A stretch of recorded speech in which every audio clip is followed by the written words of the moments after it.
Hey everyone, Sarah Brown Wessling here from the Council of Chief State School Officers National Teacher of the Year program, and I am so excited to announce the third season of Voices from the Classroom, the State Teacher of the Year podcast. CCSSO's National Teacher of the Year program provides a platform for exceptional educators to elevate issues that affect teachers and their students, to expand their leadership roles, and to inform policy and practice. In this season of the podcast, 2022 State Teachers of the Year will teach us about the lessons their students keep talking about. Maybe it's the one that they come back 2 years later and tell the teachers about. Or maybe it's the one their most recent students have asked for over and over again. This season, we are honored to have two past State Teachers of the Year conducting the interviews themselves. You'll hear Stacy McAdoo, 2019 Arkansas State Teacher of the Year, John Arthur, 2021 State Teacher of the Year, and me in conversation with our teachers throughout this season. I invite you to listen to these incredible stories. Welcome to the Voices from the Classroom podcast. I'm John Arthur, the 2021 Utah Teacher of the Year, and I'm here today with Kelly Shrine, the 2022 Alaska State Teacher of the Year. Welcome, Kelly. Hi, thank you for having me. Of course. Kelly, would you do me a favor and just tell all of us where you teach, what you teach, and why you love teaching? Sure. I currently teach fifth grade in the Anchorage School District in Alaska. And I mean, I could talk about that question forever. I love teaching for so many reasons. I love my students and seeing their smiling faces every day. I love their families and getting to know where they come from and their cultures and their backgrounds. And I love being able to be that person who teaches them every day and gets to have amazing conversations with them. I love having that opportunity. It's a great career, and I wouldn't do anything else. Yeah, and I know you love it because just before we started recording, you and I were talking about the fact that you don't know exactly which grade level you're going to be teaching this year. You were teaching different grade levels last year. What is it that you love just about teaching generally, or what makes it possible for you as a teacher to not know exactly what grade level or content you're going to teach, but to still be so excited about getting into the classroom? That's a great question. Every year I tell my principals, if you just give me a classroom full of students to teach and to talk to and to love, I'll be happy. So, one moment I'll be in fifth grade, the next I might be assigned to third. And then, last minute registration numbers might indicate that we need a combination class. And, if that's me and I get, the 1-2 combination, that's great, because at the end of the day, I still have my students. I still have their families. I still get to do what I love every day.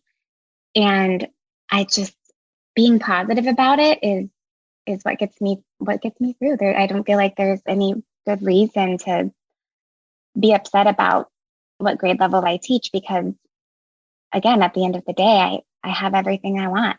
Give me those little ones, or give me the older intermediate kids. I'll take them. You are so cool. You must also be brilliant to be able to teach any content and any curriculum at any time. Oh, thank you. I'd be an anxious wreck. My husband will tell you, I stay up until midnight or even later sometimes looking at the curriculum thinking, wait, how do I teach this multiplication strategy? Wait, how do I do this? And I'll be reading my manual and Googling things. And my mom was a high school math teacher for 30 years. And I'll call her and I'll say, oh, I know that this is fifth grade math, but I don't understand this. And she'll talk to me about it. And I just don't know, waking up every morning, how to do things right away. Like, I have to study and research just like everyone else to make sure that I am able to reach the level of all my students and their abilities. So it just keeps me on my toes, and I get to keep learning every year. I don't feel like I get stuck teaching the same thing every year. I have to keep my mind going. I love it. I'll tell you, I am excited to hear about this lesson that you're going to be telling us about today. This lesson that your students keep talking about? Because I'm guessing it's adaptable across grade levels. I'm guessing that it's the kind of thing that anybody who's listening could glean something from and use in their own practice. So please give me all the details about what you did in this lesson you want to share and what your students did throughout the lesson. Sure. And yes, it is adaptable to, you could make the lesson towards K-2. You can make the lesson more towards intermediate grades. And I'll get into that when I kind of discuss my lesson. But a lesson that is a big success with my students each year is called Jelly Belly, Geology, and Rock Identification. This lesson is called Jelly Belly, Geology, and Rock Identification. And I know that sounds silly, and it does have to do with jelly beans, but it's really fun. And I feel like every year my kids, they just talk about it over and over again. And it's a lesson that they want to do again, even though those core concepts have been taught and they've done the lesson. I've heard students from past years talk about, remember when we did that activity with jelly beans and we could eat them after? And I'll explain more about that too, but they find it fun and I find it fun to teach. And I want to teach things that are fun and hands-on for the kids. And this lesson is just that. Girl, you had me at jelly. Let's go. Okay. So Alaska is rich in natural resources, and so are so many other states in our country. So fishing is a big one in Alaska, forestry, mining, oil and gas, things like that. And I love teaching this specific lesson because I want my students to learn about the land that they live in and the resources around them and make learning relevant to them. And where they are and where they're from. So leading up to this Jelly Belly geology lesson, my students are learning about the three types of rocks and minerals of Alaska and the use of rocks and minerals in their everyday life. And of course, I like to incorporate fun songs. And there's a song that I learned. It's not mine. I'm not taking credit for it. It's online, and I wish that I knew who the artist was. But just making learning fun. And so I'll start off with getting their attention. Like, you want to be a rock star? Let's get hype. There's 3 different rocks. You want to learn every type. There's igneous, sedimentary, metamorphic. You got to study them all and don't forfeit. You got to be a rock star. And so they all kind of look at me. I mean, it's great. And they go, what is this teacher doing? What is she saying? Because you have to have that hook. You have to get them to go, huh? What are you talking about? So leading up to that lesson, we talk about those 3 types of rocks again. They've been kind of learning about these things throughout the year. And this specific lesson allows students to dive into science and become geologists themselves, learning about the makeup of Alaskan rocks and minerals and how to identify them by their properties. And you can do this anywhere. You can, wherever you have, whatever rocks you have, where you're from, where the minerals, and you can talk about the natural resources of your state. And it's really fun. But I usually begin by, after that song, by reviewing vocabulary and what students, of course, can expect to learn from the lesson. What's our ultimate goal at the end?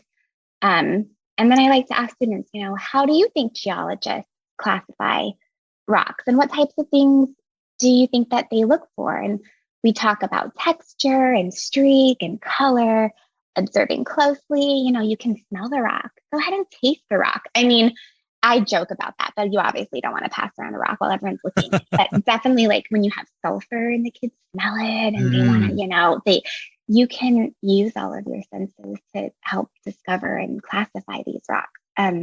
Look at the rocks under a light to see if they're transparent or opaque, etc.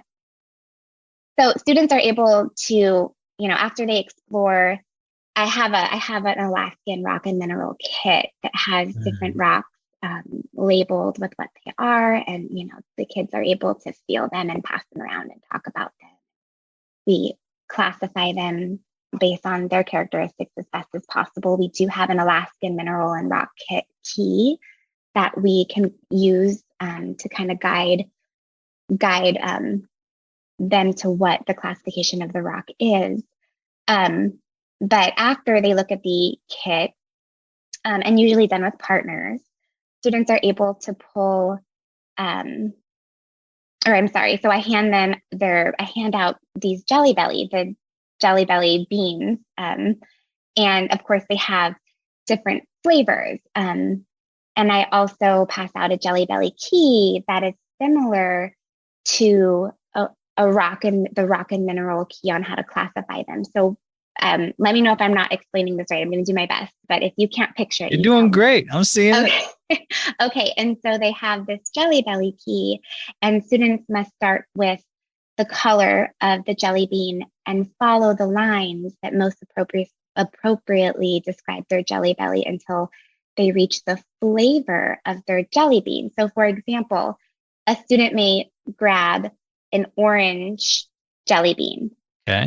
But you don't know what flavor that is. I mean, that could be orange, that could be papaya. That flavor could be anything orange. It could be like a dark buttered popcorn. I guess that would kind of be yellow, but you kind of get what I'm saying. That you don't know what that flavor totally. is. Plus, if you have a mistrust of jelly beans, it could be one of those awful flavors sneak in there sometimes. And that was something that I did bring to my class after and kind of joke with them about. They weren't on the key. It was, what a sock would taste like jelly bean, right. But they did get a kick out of that. You're right. And so for example, they had that orange jelly bean. And then from there, students would need to determine if the orange Jelly Belly is opaque or translucent. If it's opaque, they would find that, they would start with orange, and then they would move over to if it was opaque or translucent. And so let's say it is opaque, they would then need to determine if the jelly bean has those little spots on it, or if it's a darker color with no spots. And so they would move their jelly bean along that key, answering those questions in their minds or with a partner. And then if the Jelly Belly is orange and opaque and has spots, the jelly bean would move over to peach flavored, and so on with different, if it has no spots and it's opaque and dark, the flavor might be grapefruit. And so students get to play around with different colored jelly beans using that classification key. So they're not just, exploring rocks and classifying rocks. Like, let's get some candy in here and let's get some other fun things going where they can still use that same science inquiry and observation and that thinking process to discover what kind of flavor their jelly beans are. And it's really funny because, this goes on, and students enjoy discovering if their guesses were correct or not.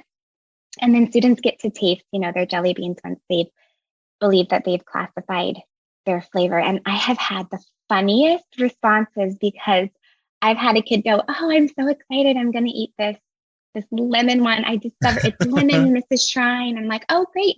Now you can taste it." They have their own set, so they're not touching or sharing each other's jelly beans.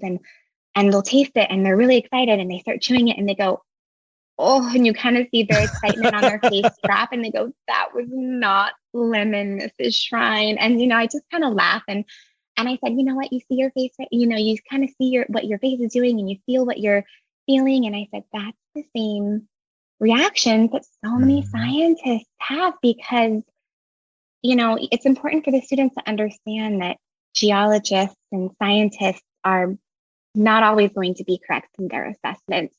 Like their jelly beans, rocks can have many different or similar characteristics, but still be different. And so it's okay for students to conduct several types of tests and repeat work to check for their accuracy. So I tell them, if you said that it was blueberry and you really got, a papaya flavor, or not papaya, like a different flavor, and you're disappointed and you're like, "Oh, I got that wrong." And that's okay because they're not always going to be correct. I'm like, "Okay, well, let's go back on the key and try to find out where you might have made a mistake." And so they love that lesson. And there's so many different ways you can change it and adjust it. I mean,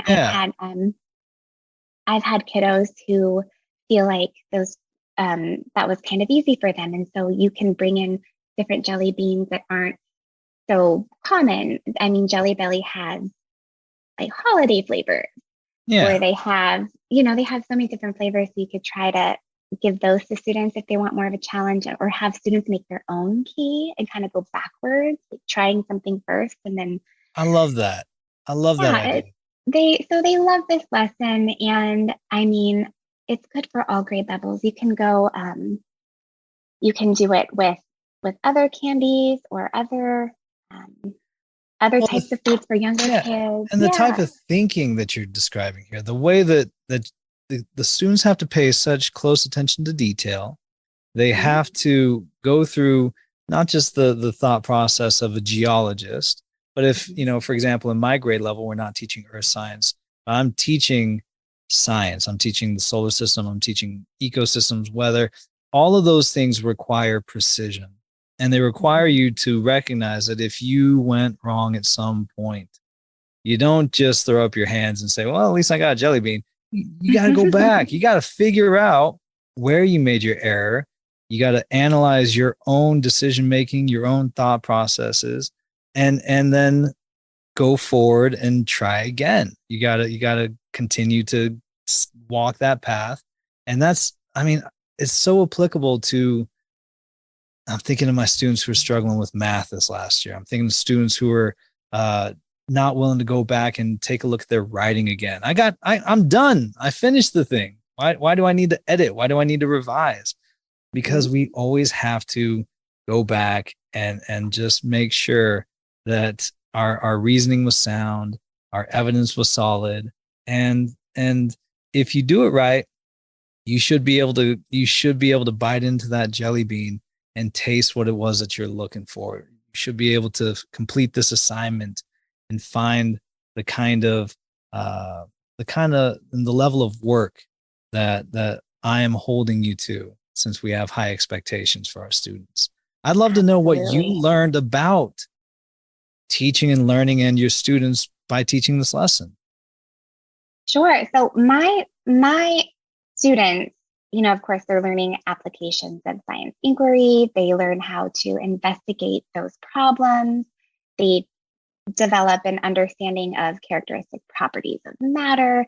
They get to dive in and be hands-on and be those scientists. And our curriculums provided to us by the school district don't really provide lessons that are relevant all the time to students' worlds, or that help students connect to the environment and the world around them. And I want my students to explore where they live and have that curiosity about their environment. And Alaska, kind of like what I said before, is such a rich and diverse and beautiful place, and lessons that talk about our natural resources, our land, our cultures here, et cetera, benefit students in so many ways. They can immediately apply what they've learned in class to their personal world outside of the classroom, and they can relate, and they remember when they relate. And I just learned that learning should continue to be fun for students. It needs to be